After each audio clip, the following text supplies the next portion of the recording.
Auzubillahi. Bismillahirrahmanirrahim. Assalamualaikum warahmatullahi wabarakatuh. Alhamdulillahirabbil alamin. Wassalatu wassalamu ala asyrofil anbiya'i wal mursalin wa ala alihi wa sahbihi ajmain, amma ba'du. Bu, hari ini modul kita tentang masa depan yang berbeda tapi kompak gitu ya. Ya. Baik, hari ini sebetulnya saya mau cerita tentang watak. Ya Bu? Iya. Ibu-ibu punya anak berapa? Ada 3. Ada yang wataknya mirip ibu? Ada yang wataknya mirip ibu? Ada. Ada yang wataknya mirip bapaknya? Ada. Cuman ibu-ibu suka curang kalau ada yang jelek-jelek, wah ini kayak bapaknya. Ya baik. Saya juga punya anak 5, 4 laki-laki, 1 perempuan, beda-beda wataknya ya. Iya, ya. Baik.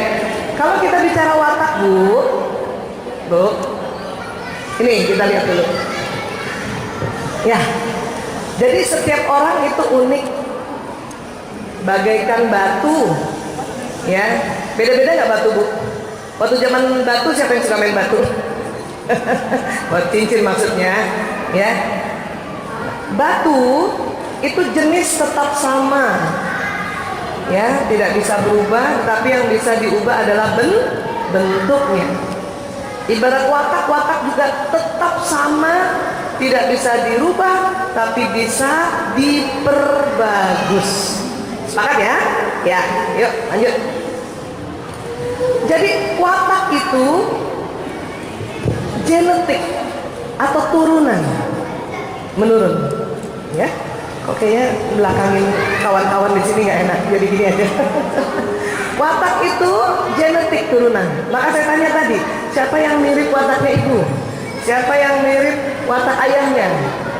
Tapi seandainya punya anak, ibu bingung, ini nggak kayak saya, nggak kayak bapaknya. Nggak usah bingung Bu, mungkin kayak kakek neneknya. Kakek nenek yang keberapa? Mungkin yang di atas kita 3 tingkat. Ibu sempat ketemu nggak? Ketemu, ya. Nah ini dia. Itu namanya kromosom. Yang titik-titik biru itu namanya gen. Itu betul Bu, kalau di foto warnanya biru. Makanya kenapa kita dibilang berdarah biru? Sebetulnya semua orang berdarah biru. Ya, tapi ini bukan di darahnya, ini di kromosom. Ya, iya. Next lagi. Ibu masih ingat waktu belajar biologi? Kromosom wanita XX gitu, kromosom pria XY gitu, masih ingat? Tidak kabur pada saat itu ke kantin ya? Nah ini kita ulang sedikit ya. Wanita kromosomnya XX, laki-laki XY. Wah Isa, kromosom kayak apa sih? Nah kayak gini. Nah itu. Jadi kalau pakai mikroskop kelihatannya kayak gitu. Tapi itu perbesaran ratusan juta kali. Kecil kromosom itu. Karena bentuknya kayak X, maka kata para ahli, ya sudah kita sebut aja X. Pada wanita itu 2 XX. Pada pria 1 di X, 1 yang kakinya kecil gitu. Makanya dia bingung, para ahli bingung nih kasih nama apa ya? Kok buntut kayak gini? Akhirnya karena yang 1 namanya X, ya sudah kita kasih nama Y. Ya. Di dalamnya apa Bu Aisyah? Di dalamnya itu lingkar-lingkar panjang namanya kromatin. Di dalam kromatin itu ada gen. Nah, disitulah ya yang membawa apa? Membawa pesan informasi. Ibu, siapa yang matanya ibu ini waktu kecil ibu ada dibilang, "Ih, mata kamu kayak ayahnya." Siapa yang matanya kayak ayahnya, Bu? Nah, itu yang bawa itu. Siapa yang rambutnya kayak turunan ibu? Nah, itu juga di situ.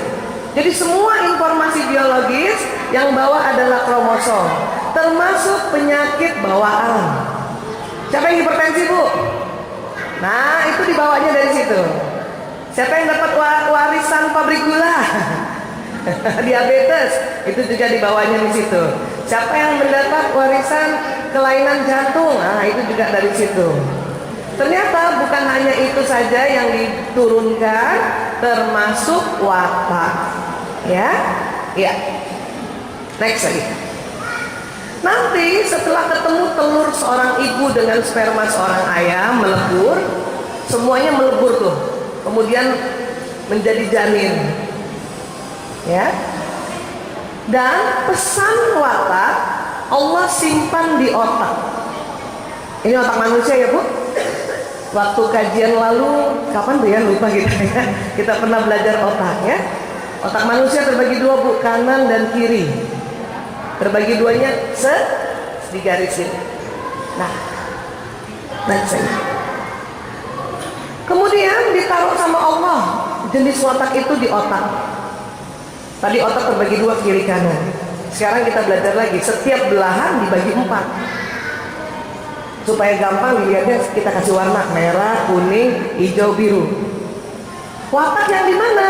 Watak posisinya di lobus parietalis yang warna kuning. Di situ.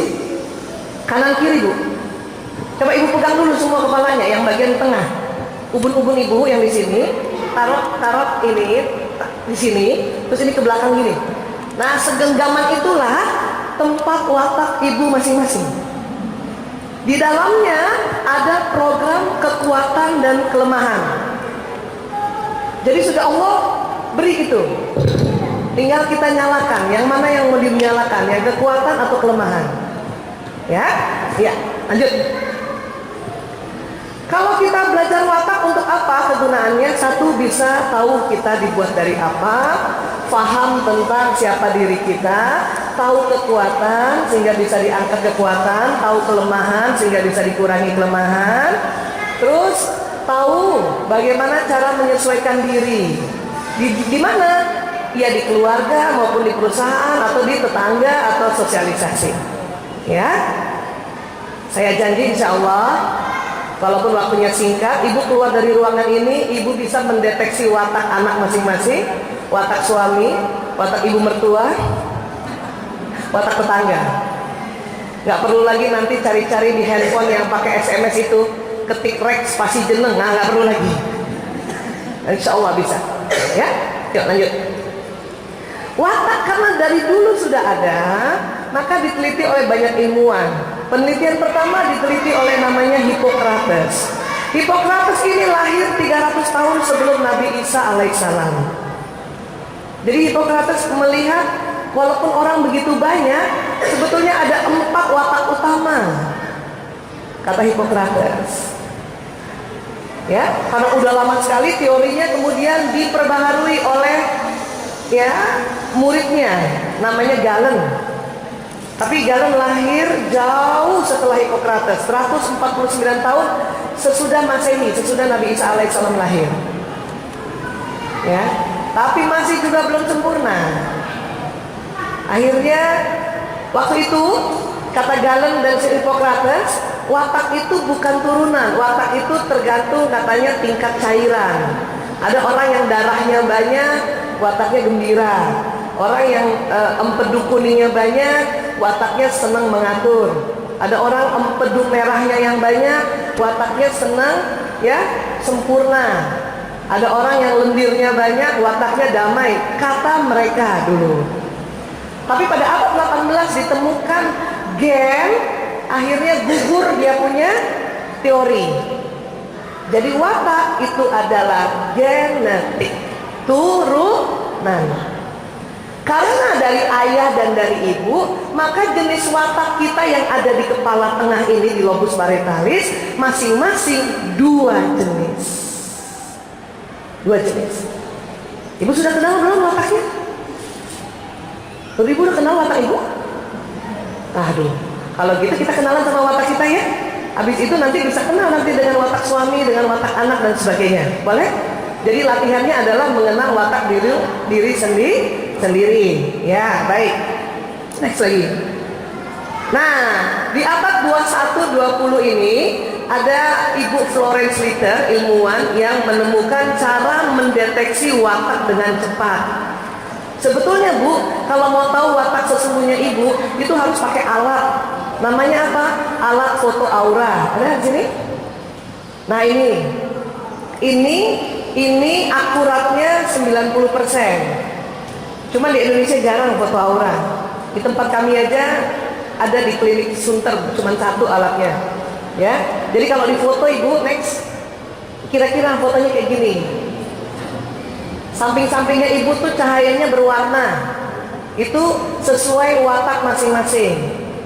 Ya, cuman karena saya nggak bawa, karena nggak boleh dibawa-bawa, masih ada di klinik.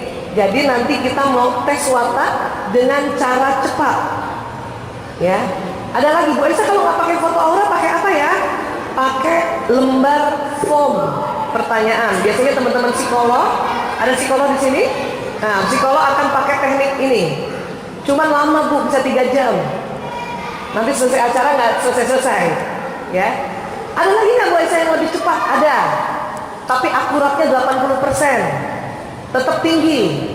Cuman nanti kalau ibu saya kasih tahu, terus ibu merasa kok bukan itu ya watak aku, bukan salah wataknya ya Bu ya. Ya, bukan salah wataknya. Cuman teknik ini memang akuratnya 80%. Gimana Bu Aisyah? Sudah siap dites wataknya? Ayo, baik. Dengarkan. Seandainya panitia tadi kan ada kasih dah tadi ya, Masya Allah.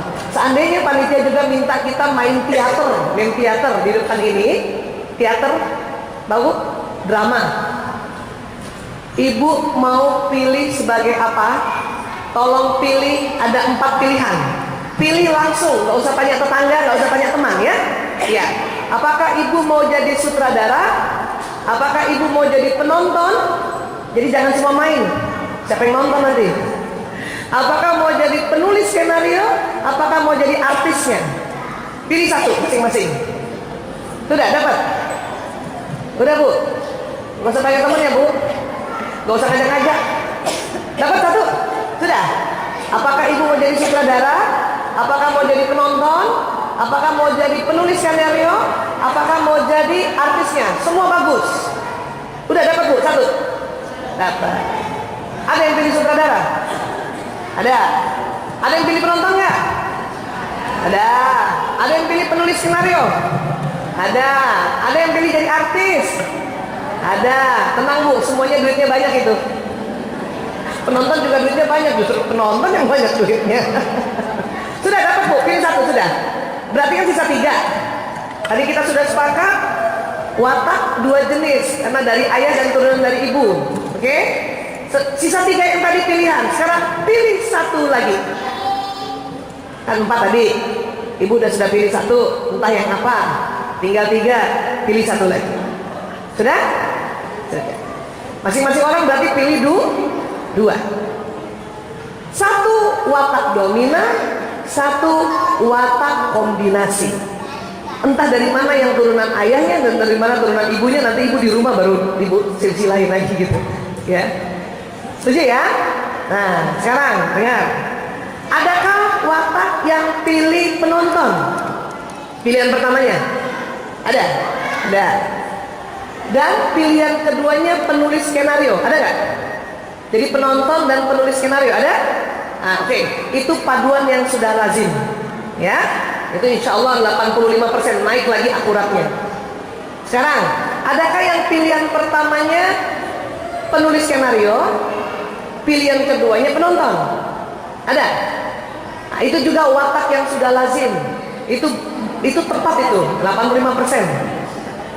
Akuratnya naik. Sekarang, adakah yang pilih penonton yang pertama, pilihan keduanya artis? Ada nggak Bu? Nah, itu juga betul. Itu lazim sekali. Atau kebalikannya, pilihan pertamanya artis, pilihan keduanya penonton. Ada? Ada. Sekarang, adakah pilihan pertamanya penulis skenario, pilihan keduanya sutradara? Siapa? Ada? Ada, itu juga lazim. Pilihan pertamanya sutradara, pilihan keduanya penulis skenario. Ada? Oke. Itu 85% udah naik akuratnya ya. Adakah pilihan pertamanya sutradara, pilihan keduanya artis? Ada? Sutradara artis? Wih, banyak. Itu juga lazim. Sekarang, adakah pilihan pertamanya artis, pilihan keduanya sutradara? Ada? Nah, itu juga lazim. Yang gak lazim apa Bu Aisyah?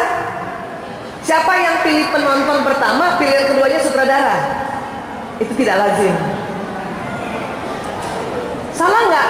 Nggak salah. Ada salah satu yang betul. Cuman satu kombinasinya ibu mungkin ya lihat nanti saya jelaskan sedikit. Nanti oh saya yang ini sebetulnya. Ya. Adakah pilihan pertamanya sutradara dan pilihan keduanya penonton? Itu juga tidak lazim. Pasti ada salah satu yang kombinasinya harus diganti. Adakah pilihan pertamanya penulis skenario, pilihan keduanya artis? Ada nggak yang gitu? Itu tidak lazim juga. Pilihan pertamanya artis, pilihan keduanya penulis skenario. Ada? Itu tidak lazim juga. Jadi kalau kita mau bikin begini, ya Mbak Wiwi, kotaknya. Nah, kalau bawah sama bawah itu lazim, atas sama atas lazim, atas bawah yang lurus lazim. Yang tidak lazim adalah watak yang bersilang. Ya. Bukan, tadi saya dulu bilang, bukan watak ibu yang salah, cuman tidak lazim. Mungkin salah satu watak ada karena pola asuh atau terikut karena pasangan hidup. Ya, iya. Sekarang, adakah yang pilih penonton pertama tadi? Ada? Dan pilihan penonton yang kedua? Berarti di kepala ibu Allah sudah kasih program hasrat orang penonton itu adalah damai. Betul Bu?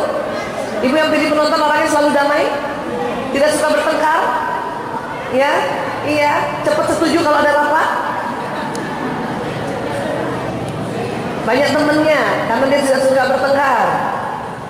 Orang yang damai senang menjadi pengamat, dia senang mengamati, ya Bu. Gampang mau tahu orang damai betul apa enggak? Ajak-ajak ke restoran, ke kantin, tanya kita mau traktir, ibu mau makan apa? Jawabnya terserah. Itu asli orang penonton itu asli orang damai. Ya, kekuatannya apa orang damai? Orangnya sangat tenang, ya. Kemudian banyak temennya, suka bantu temennya.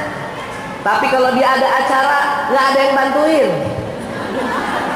Karena dia nggak enak nyuruh, pekeuhan, kan pekeu ya, orang Jawa bilang ya, nggak enak hati nyuruh. Kalau bisa dia yang ngebantuin, nggak usah dia nggak ada yang bantuin nggak apa-apa gitu. Ya, orang yang damai jarang marah, tapi sekalinya marah ya Allah, dia nggak mau lihat orang itu lagi gitu. Saking jarangnya marah, energinya habis untuk handle perasaan, makanya cepet lobet. Gampang ngantuk, nyender dikit bisa tidur. Kalau orang yang pilih penonton yang pertama tapi, ya, yang utamanya dia penonton. Ajak naik mobil lurus aja, ya Allah, bu, ya Allah udah damai banget. Karena apa? Karena energinya habis untuk menghandle emosinya agar selalu damai. Siapa yang punya anak ini kira-kira? Yang jarang membantah kalau ibu nasihati. Itu tipe damai itu. Cuman juga gitu, kalau ada yang harus disuruh, dia akan tunda-tunda. Itu kelemahannya. Tarsol. Nunda. Pas kepepet, wah baru deh. Makanya tipe penonton ini, ada buku bagus dibaca Bu. The Power of Kepepet. Itu bagus. Saya tipe damai soalnya. Makanya tadi lama di jalan itu aku istirahat juga. Saking sakit kepala sebetulnya. Ya. Nah, ya itu tipe damai ya. Kombinasinya bisa ke penulis skenario, bisa ke artis. Ada Bu, gitu Bu. Yang penulis skenario, gimana sifat itu Bu Aisyah? Yang memilih penulis skenario berarti di otaknya sudah hasrat sempurna, selalu ingin melakukan apa-apa dengan benar. Betul Bu? Takut salah. Siapa yang pilih penulis skenario tadi? Selalu melakukan ingin sesuatu yang rapi, benar, tepat, takut salah. Kenapa? Karena hasratnya selalu sempurna. Ciri khasnya pemikir. Kenapa? Apa-apa dia selalu pikirkan. Ya. Tipe penulis skenario nih, siapa yang pilih penulis skenario nih? Ini udah bener belum nih? Kalau yang penulis skenario pilihannya benar tepat, memang dari aslinya begitu, itu gampang mendeteksinya. Maaf, pencet pasta gigi atau pencet odol selalu dari bawah. Betul? Karena selalu mau rapi. Bahkan kadang sudah habis pun dia lipat itu odolnya. Ada yang ekstrim, sudah dilipat, dibuka, digunting, ambil dalamnya itu odol. Ya ini nih. Ini waktu mahasiswa kali ya. Duit kiriman belum datang ya. Sabun cair, habis sabunnya botolnya nggak dibuang, kasih air dikocok-kocok. Nah itu, tipe itu tuh. Sabun batang kecil aja nggak dibuang bu, diapain? Ditempel sama sabun berikutnya. Nah, cakep. Kenapa? Karena selalu mau melakukan dengan sempurna. Jadi habis sampai sempurna. Ya bu. Iya. Apa kehebatan orang pemikir, penulis skenario? Banyak apa? Melakukan pekerjaan selalu detil, selalu rapi detil. Kalau belum selesai pekerjaan ini, dia nggak mau pindah ke pekerjaan berikutnya, betul bu? Dan selalu mau melihatnya detil. Kalau ada acara, misalnya dia pakai meja doang, nggak ada taplaknya, sakit kepala tuh. Pasti dia akan suruh pakai taplak. Watak lain, nggak usah, yang penting ada mejanya. Gitu. Bisa paham ya bu? Itu yang penulis skenario. Kelemahannya apa? Karena selalu mau sempurna, sering mengambil keputusan agak lama, betul? Ya. Kenapa? Penuh pertimbangan. Timbang, karena mau rapi semuanya. Ya. Itu kelemahannya. Tapi gak apa-apa, belajar untuk tahu diri. Oh iya begini. Nanti penulis skenario kombinasinya ke penonton. Atau bisa ke atas. Sekarang kita belajar. Yang sutradara, yang memilih watak sutradara pertama maupun kedua, itu di dalam otaknya Allah sudah kasih hasrat mengatur. Jadi orang yang pilih sutradara adalah orang yang memang punya watak kepemimpinan dari lahir, pandai mengatur, semuanya diatur, tapi selalu mau cepat, mau buru-buru. Makanya kalau yang diatur nggak mau ikut aturannya, dia kesel, dia marah. Yang seorang ibu watak sutradara punya anak watak penonton, gimana kira-kira bu? Cakep, gemes minta ampun ya. Iya. Apa kekuatan sutradara? Pandai mengatur. Dia bisa mengerjakan lebih dari satu pekerjaan, apalagi perempuan.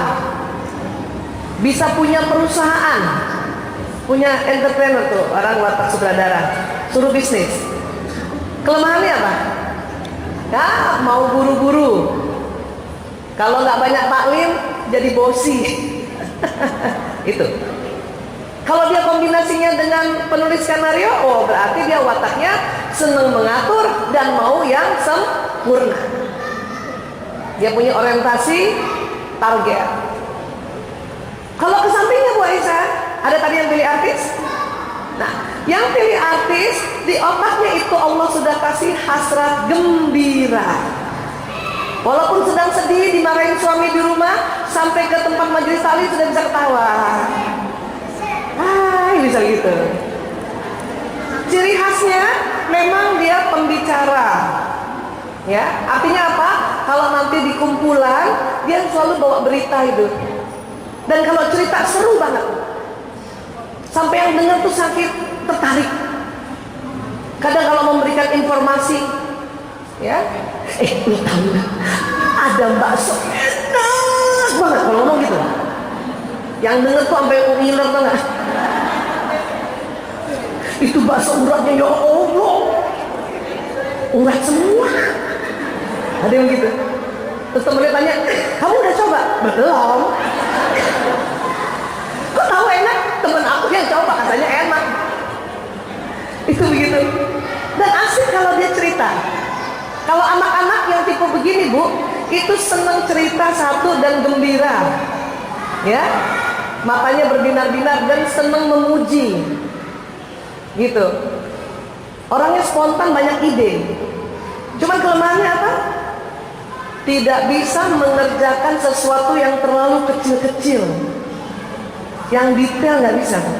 Itu keterampilan orang yang pemikir atau yang di bawah. Yang artis tidak bisa begitu. Setiap dia mau melakukan sesuatu lagi, sampai kecil-kecil, ada ide baru lagi. Jadi bikin lagi yang baru. Ada lagi ide baru. Karena seperti itu makanya sering nggak rampung dia punya kerjaan. Tapi kekuatannya, idenya banyak. Kelemahannya apa lagi? Terkesan berantakan. Anak saya yang pertama tipe artis, Bu. Kalau nanti habis bangun tidur, selimutnya nggak dirapiin. Kalau saya tanya, nak, selimutnya kok nggak dirapiin? Alah, nggak apa-apa, Bu, ntar malam juga dipakai lagi. Jadi agak slorden. Kebalikannya anak ketiga saya tipe pemikir. Nggak usah disuruh, Bu, bangun tidur selimut dirapiin, ujung ketemu ujung, ya kan? Tipe artis bisa ke bawah, bisa ke samping. Kalau dia ke bawah berarti dia senang gembira dan dia selalu damai. Nah, itu kalau ada watak artis, penonton dan penonton artis itu banyak temennya itu. Dia uangnya nggak terlalu banyak tapi temennya banyak. Bisa kemana-mana nggak pakai duit itu, karena temennya yang ngajak. Kalau yang sebelahnya itu orientasi memang harus ada materi. Itu yang watak sutradara, penulis skenario, atau kebalikannya ke atas. Oh, itu tabungannya banyak itu. Ya, apalagi yang penulis skenario, masya Allah, Bu, dompetnya rapi banget. Siapa yang tadi dompetnya rapi? Betul nggak penulis skenario dompetnya rapi? 10.000 sama 10.000, 5.000 sama 5.000, 2.000 sama 2.000. Kepala pahlawan hadap kanan semua. Itu kalau diambil 2 lembar, dia tahu. Ini uang gua hilang 2 lembar, mana? Itu tipe itu. Apa namanya itu, Bu Aisyah? Ada nama Latinnya, ada nama juga di dalam watak Islam. Kalau bahasa Latin, nih Bu, bisa ditulis ya. Yang tipe penonton, bahasa Latin sering menyebutnya watak plekmatis, orang damai. Yang tipe penulis skenario, bahasa Latinnya sering disebut melankolis. Yang tipe sutradara, bahasa Latinnya itu disebut koleris. Yang artis, bahasa Latinnya disebut sanguinis. Jadi ada plekmatis, melankolis, koleris, sanguinis. Bu Aisyah, saya juga orang koleris, tapi saya suka damai. Betul, semua bisa damai, tapi tidak sedamai yang tipe pengamat, tidak sedamai tipe plekmatis. Bu Aisyah, saya juga bisa rapi. Betul, tapi tidak pernah serapi orang melankolis. Bu Aisyah, saya juga bisa mimpin, bisa mengatur. Iya betul, tapi tidak sekuat orang koleris yang sutradara. Bu Aisyah, saya juga senang gembira. Ya, tapi tidak segembira yang tipe artis atau sanguinis. Di dalam Islam ada namanya ini, ada. Tipe plekmatis itulah yang disebut tipe Abu Bakar As-Siddiq radhiyallahu anhu. Karena watak ini di dalam Islam ya, itu termanifest di 4 khulafaur rasyidin. Tipe melankolis yang sempurna itu tipe Utsman bin Affan. Makanya Utsman bin Affan itu yang ngatur mushaf Quran, karena dia bisa detail. Utsman bin Affan itu, Bu, pemalu, selalu mau di belakang layar. Makanya yang penulis skenario tadi pasti senangnya di belakang layar, ngurus-ngurus belakang layar. Suruh maju keringet dingin. Tipe sutradara kira-kira tipe siapa sahabat Nabi? Umar bin Khattab. Umar tegas, karena tipe koleris tegas, pandai mengatur. Ya. Ali bin Abu Thalib adalah tipe sanguinis. Cuman karena kita sudah turunan ayah ibu, maka di watak dasar kita ada 2.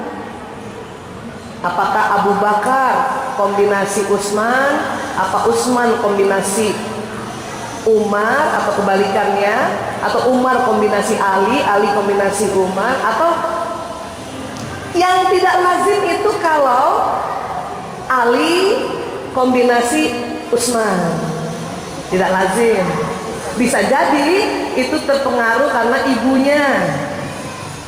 Anaknya berantakan, tapi ibunya setiap hari melototin soal pencet odol. Dia pencet odol dari bawah. Kalau tipe Ali, tipe sanguinis, hari ini pencet odol dari bawah, sore udah tengah lagi. Tapi ibunya ribut terus dari bawah, dari bawah, dari bawah, ya dari bawah. Ya, bisa paham ya Bu? Dan pasangan hidup suami biasanya 88% kebalikannya. Ya Bu? Coba cek suami ibu. Tipe mana? Tipe Abu Bakar. Kalau ibu Abu Bakarnya dominan, yang pilihan pertamanya tadi penonton, kemungkinan besar tipe suaminya ada tipe kolerisnya atau tipe Umarnya. Ya Bu? Mana ibu, istri-istri tipe penonton mana? Ya ada. Iya Bu, suami agak keras, agak tegas, ya sudah Bu, udah benar itu. Gak usah diganti, gak usah diganti. Karena kalau diganti dapatnya itu juga, cuman casingnya doang yang beda. Itulah suami. Itu yang tadi kita bilang, mitra yang terbaik adalah mitra yang terbalik. Bu Aisyah, tapi cuman terbalik di satu sisi saja, dia nggak apa-apa.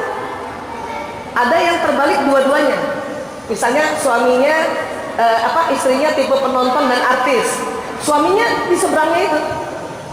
Ada yang dua-duanya begitu, tapi ada juga yang sebelahnya saja yang terbalik. Selalu begitu.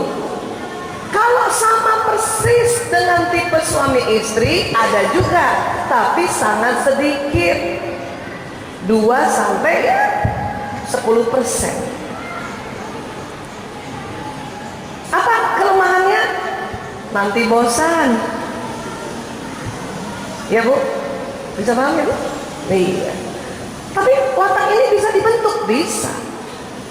Sama-sama ajarkan misalnya ya, bahwa kebersihan itu adalah sebagian dari iman. Membuang tempat sampah di sebelah sini ya nak. Ibu ajarin gitu kan semua anak. Tapi tidak semuanya langsung bisa mengerjakan karena wataknya berbeda. Watak mana kira-kira yang cepat kalau ibu ajarkan, nah buang sampah pada tempatnya? Watak mana kira-kira yang dia cepat melakukannya? Watak yang mana?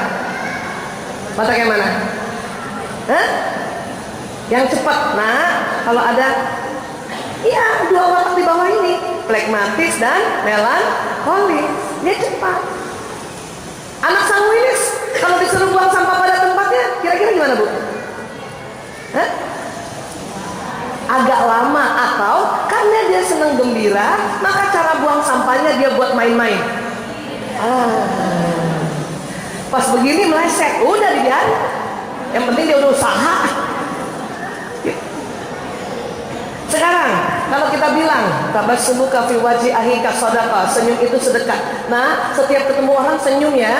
Kira-kira watak mana yang cepat memberikan senyum? Sanguinis. Karena belum apa-apanya dia udah senyum. Watak mana yang susah tersenyum? Ayo. Koleris kombinasi apa? Melankolis, pemikir. Mau senyum sama orang mikir dulu, senyum gak ya, senyum gak ya. Karena dia selalu hati-hati. Bu, orang melankolis mana nih? Sedikit lagi kita berubah gitu ini ya. Mana yang penulis skenario? Bagaimana cara mengambil baju yang tumpukan di bawah? Angkat dulu, tarik. Rapi kan? Artis, sanguinis, bagaimana cari baju dari tengah? Ambil. Berantakan? Gak apa-apa, tutup aja lemarinya. Siapa yang mau lihat? Habis pakai handuk mandi, tipe melankolis kira-kira handuknya taruh mana? Taruh jemuran. Rapi nggak? Rapi, ujung ketemu ujung. Anak sanguinis kira-kira, anak sanguinis koleris, habis pakai handuk taruh mana? Empar. Boleh nggak diajarin bahwa nak taruh di sini ya? Ajarin Bu. Cuman dia nggak bakal serapi yang tipe melankolis. Dia taruh aja di besi itu, tidak diatur ujung ketemu ujung, udah syukur. Bagus. Berarti dia sudah kemajuan. Lipat selimut kira-kira gimana tipe artis tuh? Maunya nggak dilipat, tapi dia sudah untel, itu sudah kemajuan, udah good. Nggak bisa disuruh serapi orang melankolis. Kenapa? Nanti kekuatan kreativitasnya hilang. Ya, coba otak warna-warni. Jadi sepakat dulu, watak dasar ada di lobus parietal. Ibu kasih nasihat, ibu ajarkan peraturan, nanti masuk di otak yang merah. Sehingga watak ini bisa dibentuk. Hanya apabila ibu ajarkan anak-anak sebuah peraturan atau nasihat, kemudian ada anak yang cepat melakukan, ada anak yang agak lama, atau ada anak yang caranya juga, itu karena wataknya, bukan karena dia membangkang. Bisa paham ya Bu? Terus saja kasih arahan. Insya Allah nanti dia melakukan, cuman nggak ada yang bisa sama. Ya. Kalau misalnya, ayo anak-anak main di panggung. Watak mana yang cepat senang ke panggung? Yang atas, artis dan sutradara. Anak yang melankolis, apalagi penonton sama pemikir tadi, pemikir pengamat itu, ibu suruh maju ke depan, dia ngumpet di belakang ibu. Nggak boleh dimarahin dan tidak boleh bilang ini nggak pede, nggak pede. Bukan begitu. Anak itu pedenya adalah selalu di belakang panggung. Bikin apa? Bikin cerita, menulis novel. Makanya penulis skenario film nggak pernah ngetop, tapi filmnya yang ngetop, artisnya yang ngetop. Ya kan? Jadi percaya diri bukan karena dia berani maju di panggung. Bisa paham ya Bu? Iya. Masya Allah Ibu, saya mohon maaf waktu sudah menunjukkan. Tapi mudah-mudahan sudah bisa kebayang. Sudah bisa mendeteksi anak masing-masing? Nah, gampang kan? Sudah bisa mendeteksi suami? Nah, tapi jangan juga merasa, Bu Aisyah, kok saya nggak kebalik ya? Apakah saya salah suami? Jangan begitu. Bisa jadi ibu salah mendeteksi doang, bukan salah suami. Iya, Ibu, karena memang sekarang waktunya untuk azan zuhur. Dan kemudian juga ada siswa-siswa yang mau sholat berjamaah. Oh, tidak. Oh ya, baik. Mungkin kita sebentar untuk azan sebentar ya Ibu ya. Nanti selesai azan kita bisa lanjutkan kembali. Oh ya, paling sebentar aja lagi juga masih kita bisa sholat ya. Bisa.